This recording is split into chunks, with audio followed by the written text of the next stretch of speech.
video for you guys. Apple just announced, Apple just announced hot off the presses that they've got the new iPhone 4S. 4S. That's a big disappointment for me. There's no iPhone 5. What's going on? That's just, So, no iPhone 5. Big disappointment. Definitely will not be upgrading for me. I'll probably get some footage of somebody I know having one. Anyway, point is, all they really did was add an 8-megapixel camera, and they added an A5 chip, which is dual core. So they added looks like an 8. They added an A5 dual core chip, and they also added an 8-megapixel camera. That's it. That's it. Everything else, the software is just, they did add Siri, which is their new voice magic thing, and they're actually making this an iPhone 4S exclusive, probably just because they want to give people a reason to buy the thing, because if they were to give this to the iPhone 4, which I'm sure can handle it, people would not even be interested in the iPhone 4S. All it's got is an upgraded camera and a dual-core processor. I am really disappointed. I don't even know what Apple's doing. They should have just waited until next June. This is just a massive disappointment, in my opinion. They say that they also have included the graphics are improved by 7 times. They've added 1080p video capture. They say 7 times graphics improvement, so that's good. Also say twice as fast because the dual cores.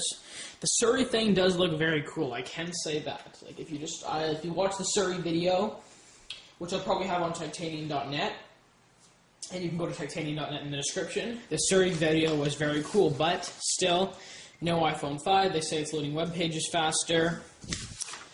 It's got all the new features of iOS 5, like the reminders application and everything, but I am still massively disappointed at the fact there's no iPhone 5.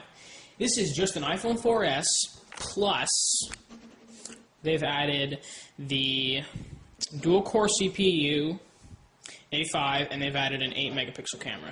That's it. And it's 3 grams heavier. Oh my gosh.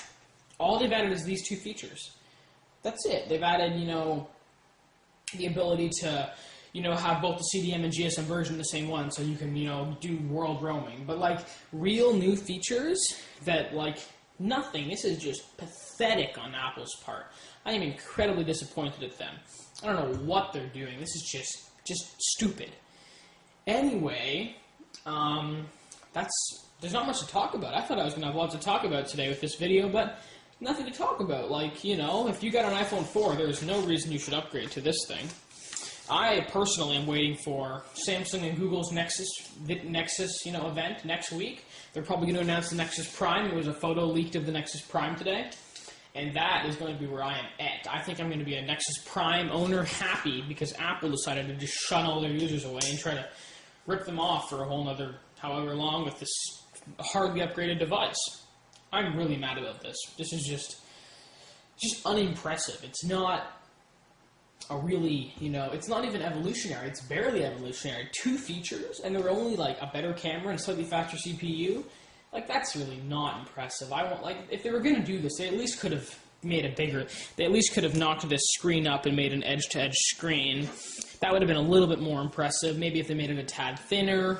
Had the edge-to-edge screen, had the dual-core and the 8-megapixel camera. Then, I feel like if they made that screen, 3.7 and 3.8, maybe even 4 inches, then this would be a real worthy upgrade, because you're really getting a new phone, with a slightly bigger screen. But this is just an iPhone 4 with a dual-core and an 8-megapixel camera. Those are features that people thought were going to be in the last iPhone, some people. Anyway, so that's been a lot of the features of the new iPhone 4S. As I said, iPhone 4S. There you go. I don't know if Apple's going to have another iPhone 5 coming, maybe next January, or if they're going to, I don't know, maybe if they're waiting out for that new curved glass technology. But as of now, pretty disappointing. If you're going to grab one, put it in the comment section below. Maybe you are. They also did announce there will be a Sprint version coming, which is pretty good if you are on Sprint and would like that. No LTE or WiMAX at all, nothing like that. pretty basic announcement. They announced some new features in iOS 5. I'll be having a whole iOS 5 video coming soon. This is coming out on the 14th of October. So 14th of October in Canada, the US, a bunch of other countries. And then on the 28th of October, like the rest of the world. So, you know, Apple's top markets on the 14th, 28th, the rest of the world.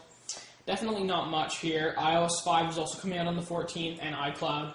So we'll have lots of impression videos coming on those devices. Next week's going to be crazy again, because we're going to have the Nexus Prime and iOS 5, all of that. But right now, as I stand, I'm incredibly disappointed with what Apple's done here. It's really lackluster, really nothing special, and that's about all I have to say. Steve Jobs made no appearance. It was just Tim Cook up on the stage. Like, I was okay with this event. I thought this event was going to go all the way. Everything was going to happen, and at the very end of the event, Tim Cook was going to walk off, Steve was going to come back on and say, well, there's one more thing, and announce the iPhone 5. Then it would have been fine with Apple having a slightly updated iPhone 4 version for the lower end. But there was no iPhone 5. I don't know what's going on. Anyway, Camper Tectania, I'll see you guys in the next video.